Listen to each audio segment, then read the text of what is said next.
بسم الله والصلاة والسلام على رسول الله أما بعد السلام عليكم ورحمة الله وبركاته.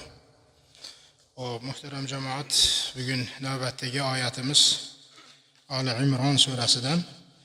A'udhu billahi minash shaytonir rajim. Bismillahir rahmanir rahim. Ya ayyuhallazina amanu la ta'kulur riba ad'afan mudha'afa wattaqullaha la'allakum tuflihun.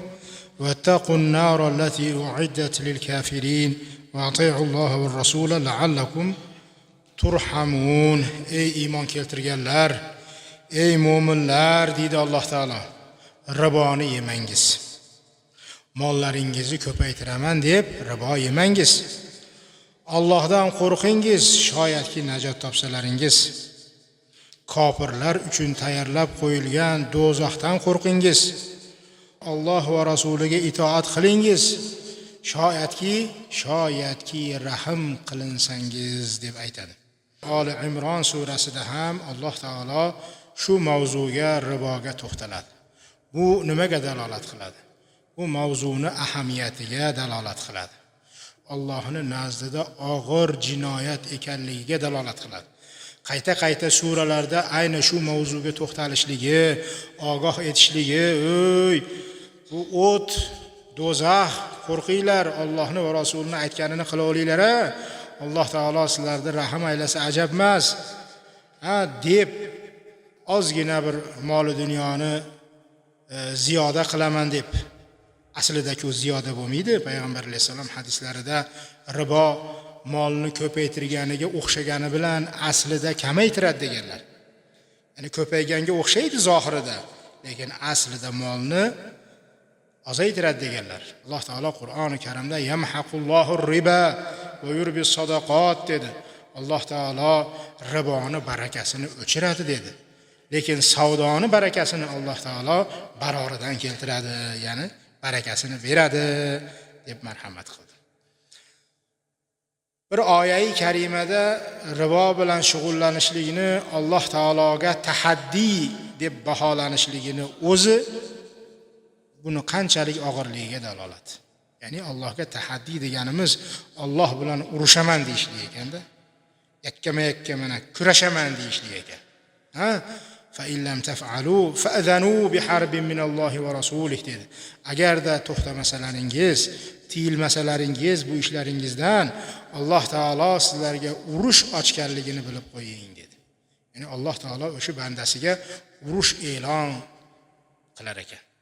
Ya'ni go'yoki inson bu ishi bilan bilib turib qilmasligi ham men mayli shu urush ochsang men tayyorman sen bilan kurashmoqlikka degan ma'noni bildirib qolar ekan-da aziz birodarlar.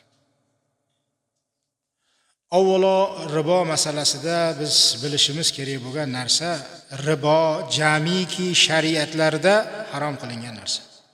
Musa olib kelgan shariatda ham ribo harom qilingan. Jamiki shariatlarda bu harom qilingan narsa. Ya'ni ba'zi amallar bo'ladi, oldingi shariatlarda ruxsat berilib, keyingi shariatlarda man qilinadi-da. Ya'ni mansux qilinadi hukmi.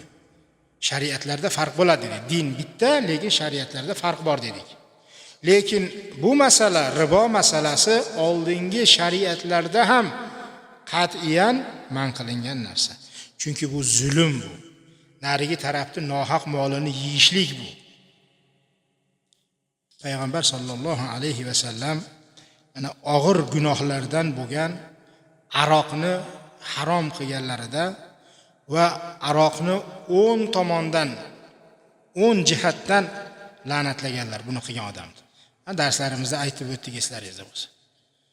Boshidan boshlab shuni uzumini ekkandan boshlab to siqib chiqarib o'zini bozorda, magazinda sotgangacha bo'lgan hamma odamni bosqichdagi o'sha zanjirdagilarda Alloh taolo nima qildi? La'nat qilganlar. Aroq borasida. Ribo borasida ham xuddi shunday. Ribo bobida ham payg'ambar sallallohu alayhi va sallam akilar riba, riboni yegandi va mukilahu yedirgandi va katibahu yozib turgan yozuvchilarini va shahidayhi ikkita guvohlikka o'tayotgan guvohini teng la'nat qildilar.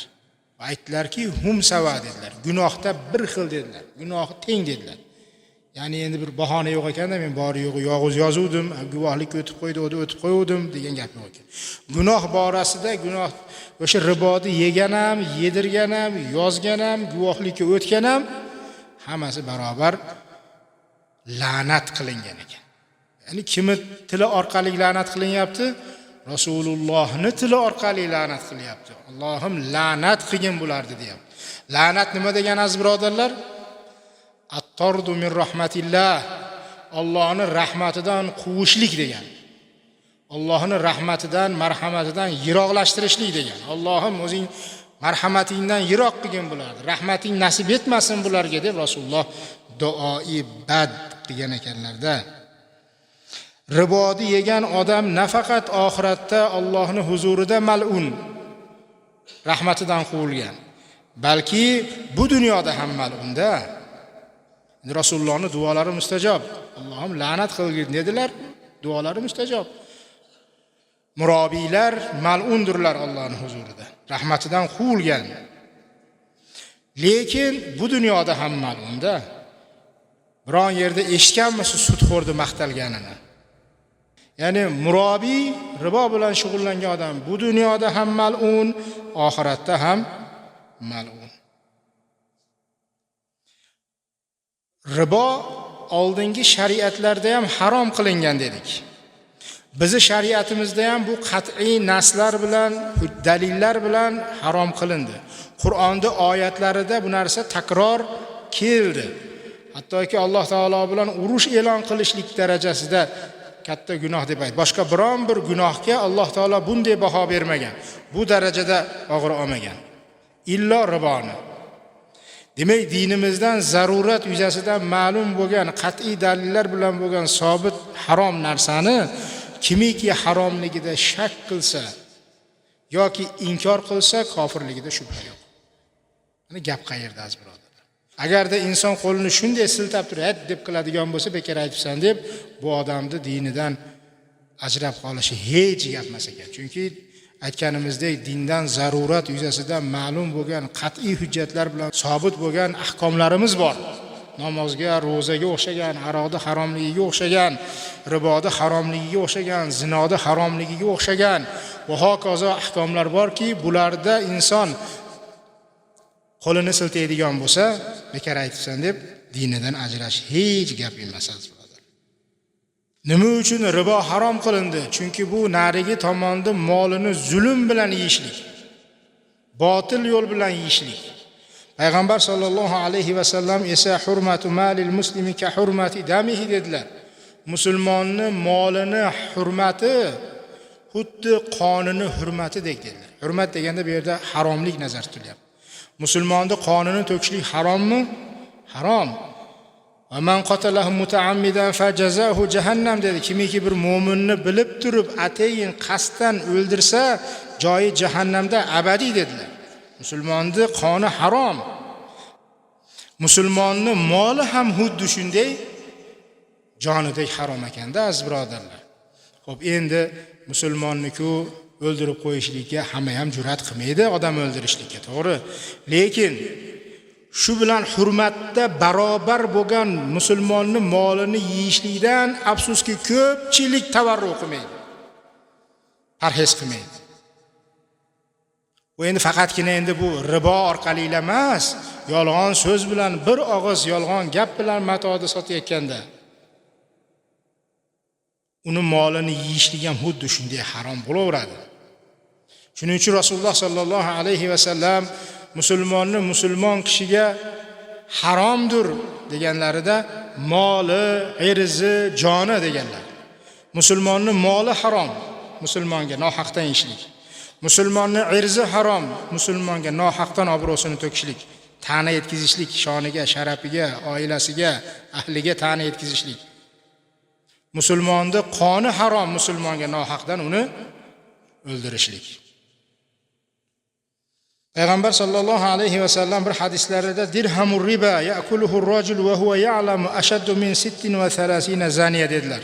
Bir kishini bilib turib ribodan yegan bir so'm puli, bir dirham puli 36 ta zinodan og'irroq gunohi dedilar.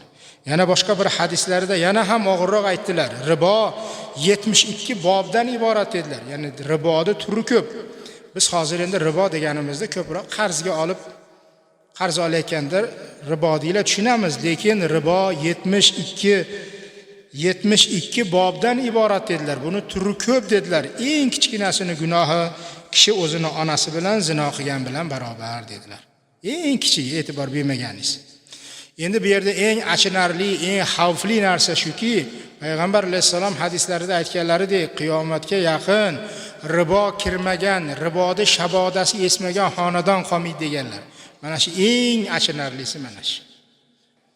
Ribodi shabodasi esmagan, ribodi yuq tegmagan odamni o'zi qolmaydi qiyomatga yaqin deganlar.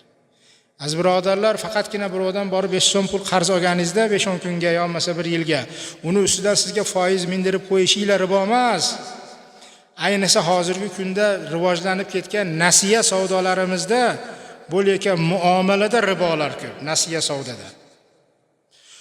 Tilla bilan tillani bo'lgan muomalasida endi hozir tilla bilan tillani o'rniga so'm, dollar, valyutalar har xil. Bularning muomalasi oldi-berdisida ribolar ko'p. O'zi aslida fuqaholarimiz fiqh sohasida eng og'ir masala, eng qiyin masalalardan bittasi deb ribo bobini aytishadi. Eng chigal, eng qiyin masala. Ya'ni har zamonda odamlar har xil yangiliklarni, har xil hiylalarni o'ylab chiqaverar ekanda muomalada. Shuning uchun buni javobi ham nima qilaverar ekan? Yangilanaverar ekan. Chunki odamlar yangi hiylalarni o'ylab chiqaveradi, bir-birining molini yulish uchun, bir-birining molini yeyishlik uchun. Agar kim o'zi asosi o'sha negizgi bir ikkita masala qolsa ham, lekin uni farqlari turli xil hiyla-langranglar ko'payaverganidan ribo bobi eng chigal, eng qiyin masala deyiladi. Imkon qadar bilganimiz qadar aziz birodarlar ribodan ehtiyot bo'lishimiz kerak, saqlanishligimiz kerak. O'sha xonadonimizga harom kirib qolmasligi uchun, farzandlarimizning luqmasi harom bo'lib qolmasligi uchun, ota-onamizga harom yegizib qo'ymaslik uchun qarigan chog'larida ularga o'sha ribo masalasini albatta so'rab surishtirib bilishlik kerak bo'ladi. Sal shak bo'ldimi, shubha bo'ldimi, boshqacharoq muomala bo'lyaptimi, darhol so'rang, mana bu muomala qanday bo'ladi deb so'rashlik kerak. Sallallohu alayhi va sallam ala nabiyina Muhammadin va ala alihi va sahbihi ajma'in.